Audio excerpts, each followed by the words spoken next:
Hey, it's Pete, and welcome to my home tiki bar, The Forecastle, where every day is Tiki Tuesday, which is kind of like Taco Tuesday, but way better. Alright, after all this time, we finally have some highbrow entertainment on this show. Today, we're looking at a film inspired by one of America's greatest authors, Herman Melville. This is 1949's Omoo-Omoo The Shark God. Surely this will be an undiscovered masterpiece lost to time. Let's just take a quick look at the film's IMDb score. Like I've said, this movie is based on this book, Omoo by Herman Melville. Now, in truth, this is a very loose adaptation, so let's see what the producers got right. Before we begin, remember to take a sip of your favorite rum every time you see this word. So, Omoo-Omoo The Shark God starts off with some voiceover of a direct quote from Melville, which is, frankly, nowhere to be found in the book. Hell, they even got the date wrong. By the way, in my research for this review, I discovered another direct quote by Herman Melville that you may appreciate. Now, I know what you might be thinking, but Pete, what's the big deal? So the producers fudged a few facts in their adaptation. Lots of movies do that. Well, for one, this book is a representation of actual events that befell Melville while roaming Polynesia, and the term Omoo is a Marquesian word for a rover or wanderer. The book makes that quite clear in the introduction. It has absolutely nothing to do with tribal curses or the supernatural. Yeah, well, that's just like your opinion, man. No, dude, it is not an opinion. They didn't even get the title of the movie correct, although I do prefer Omoo Taboo, the Shark God, to Omoo-Omoo and the Shark God. This is the story of the Omoo Taboo and the Shark God. Anyways, now that we have the opening text out of the way, let's jump right into the action with even more thrilling narration. Yeah, that's nearly 2 full minutes of narration to open this movie, and I'm not even sure I listened to any of it. Then there was Texas. Texas was quite a character. First time he'd ever been to sea. And a man who called himself Chips. Chips was a sly one, always currying favor with Richards. Then there was Jeff Garland. Wow. Yeah, we are starting off strong. So the movie begins upon the sailing ship, the Julia. In the book, the Julia was a whaling ship, but here it's just some rando schooner sailing about Polynesia. The captain was sick, very sick, with a sickness I couldn't fathom at that time. Uh-oh. And it looks like the captain is taken ill. And okay, fine. This was indeed suggested in the book. Oh, and look, there's a young lady on board. And as you know, it was very common to have women on board ships back then, as they were known to bring luck and help with crew morale. So, they are halfway across the Pacific when they discover a stowaway.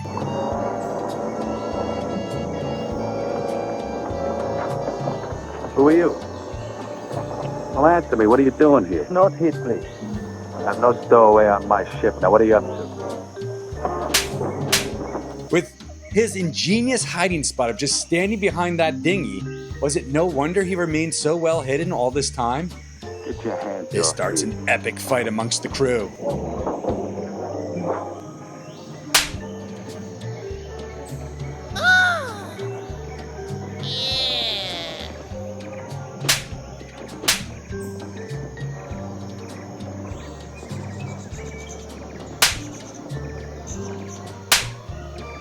Look at this. I love how they simply rock this lamp back and forth to indicate a rocking ship. Nice. All right, we get to clearly see the sailors as they enjoy some rum. And through the power of some advanced computational algorithms, I was able to enhance the bottle's label to find out exactly what it is. And what, pre-tell, are these men discussing, you might ask? Pearls. Be quiet. Apparently, the captain has left a cache of pearls on Tahiti, and if these two find them, they'd be rich. I'm rich! I'm wealthy! Yahoo! From just 2 pearls. From there, we get even more narration to help fill out the runtime. We were nearing the South Sea. The captain was getting steadily worse. I didn't let the crew know just how sick he was because, well, I just didn't know the real cause of his illness. When asked about the pearls, the captain says this. Pearls? Bad luck? That's right, Mr. Richard. I had some pearls once. Big ones. 2 of them. Black ones they were worth a fortune. Fortune? Say that one more time. I'm not quite sure I heard that the first time. Big ones. 2 of them. Black ones they were. The captain then starts talking about drums before trying for first base with his buddy. Drums. Drums. Always the drums. Drums. Drums. Drums. Drums. The captain's daughter comes for the doctor and has suspicions that the crew are up to no good. I'm afraid the doc won't be any help for quite a while. What's in this medicine? What'll it do to him? How do I know that you didn't purposely get the doctor drunk? By the way, here the doctor's name is Dr. Godfrey Long, whereas in the book, they refer to him as Dr. Longos, which is a way, way cooler name. Somewhere along the line, the captain ran up against a native taboo, and he broke it. Taboo? Oh, look, Doc. Natives might believe that hocus pocus, but you're a man of science. All right, we learned that the stowaway's name is Tembu, and he makes some kind of elixir for the sickly captain and then reminds the audience of the movie's title. Omoo. Omoo. Again, the term Omoo means wanderer, but here it's used much like a witch might say oogity boogity. Here, Omoo is the name of a tribe, as well as a curse, as well as a cure, as well as a shark god. It's frankly everything. Captain Guy come to the beach. Trade with my people, the Omoo. Sorry, my father, chief of Omoo. Tembo gives this guy a really cool necklace. Sort of like the one I got from Crazy Al. Ten Shark God, no sea. My people have very bad time. No rain. No crops. Fishing very bad. Crops were swallowed by the earth. The animals lay down and turned to dust. If I'm understanding this correctly, they need to return to Tahiti, find the 2 stolen pearls, and have the captain return them to the shark god statue. Got it. Let's go! Okay, it's time to shoe in some kind of romance angle. Here we go. No, I didn't mean that. I meant, well, if there were something I could do to show how grateful I am. Yeah. Hey, baby. I know what you need. This, am I right? Some delicious rum? We're nearly halfway through this stinker, and boy, the thrills have been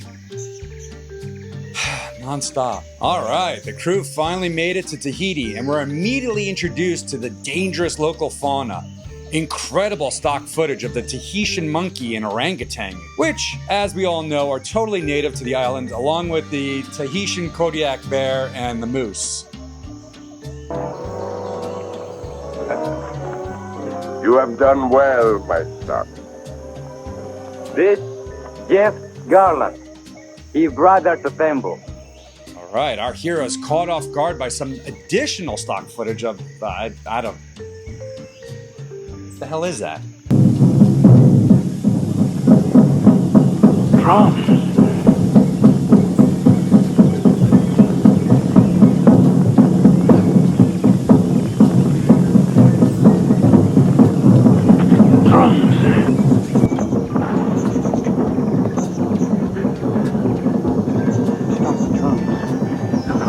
No, you can't have them. They're mine.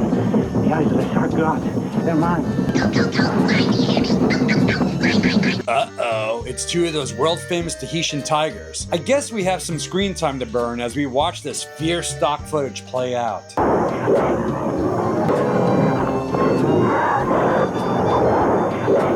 So the captain goes in for yet another kiss, but we don't have time for that. It's time for real love. You're not paying any attention, Pooh. Attention. I love you. Of course Jeff loves the captain's daughter. They've spoken to each other like 2 times already. Don't draw. I wouldn't tell you or anyone else where the pearls are. It looks like this guy is sick and tired of the captain's constant advances and not telling him where the pearls are, and thus proceeds to give him a total beatdown. Poor Julie. She inherited her father's taboo. An innocent child whose only crime was being the daughter of a thief. So the captain is dead, and the curse of the shark god has now transferred to his daughter because, well, I don't have to explain curses to you. You know the deal. Curses are transferred to the next of kin. Duh. Why? A fight breaks out amongst these two guys who are dressed identically, so whatever. All right, it's time for the obligatory hula dance before we finally get to the big reveal of the shark god.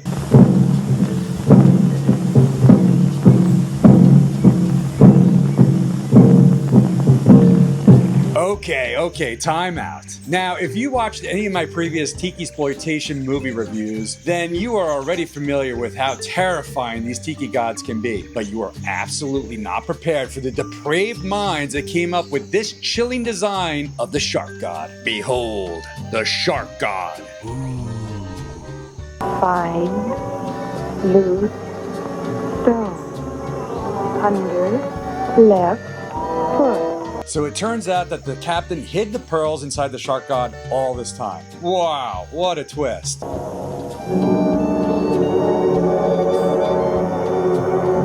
One of the villains is chased by some stock footage, and someone else is shot, then someone else is shot, and then a tiger is shot, and I don't know, I can't really make out what the heck is happening. Then this guy gets speared, and the shark god gets his eyes back. Ah, good grief. Okay, everybody, calm the hell down. It's over. Boy, this movie was exhausting. There's really no reason to seek this one out. It's really a snooze fest. Although only an hour in length, it felt like 6. The book, on the other hand, along with its predecessor, Taipei, are two outstanding adventures set in 19th century Polynesia. No, they don't have supernatural pearls or damsels in distress. What they do have is excellent prose. I cannot recommend it enough. If you have even a passing interest in Polynesian culture, I cannot recommend these two books enough. They are absolutely brilliant. The movie, on the other hand, not so much. From the book, the movie borrows a couple of names, and well, that's about it. This was the only film written and directed by Leon Leonard, and for good reason. It sucks. Tiki and Polynesian pop were still relatively new cultural phenomenons in the 1940s, and Leonard tried to cash in on it. Interestingly, this is the very first film from Leipert Pictures, which then went on to make a bunch of movies in its relatively short existence, including the very first live-action Superman movie with Superman and the Mole Men in 1951. So, on that fascinating aside, I wish you aloha. Until next time. What is all this taboo business with the captain?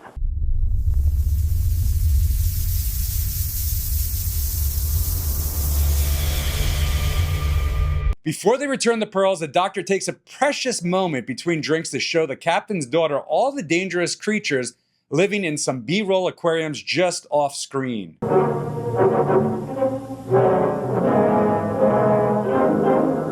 Apparently, these fish have had enough of this poor octopus and start beating the living crap out of it. It's epic. News of the fight must be spreading. Is it over?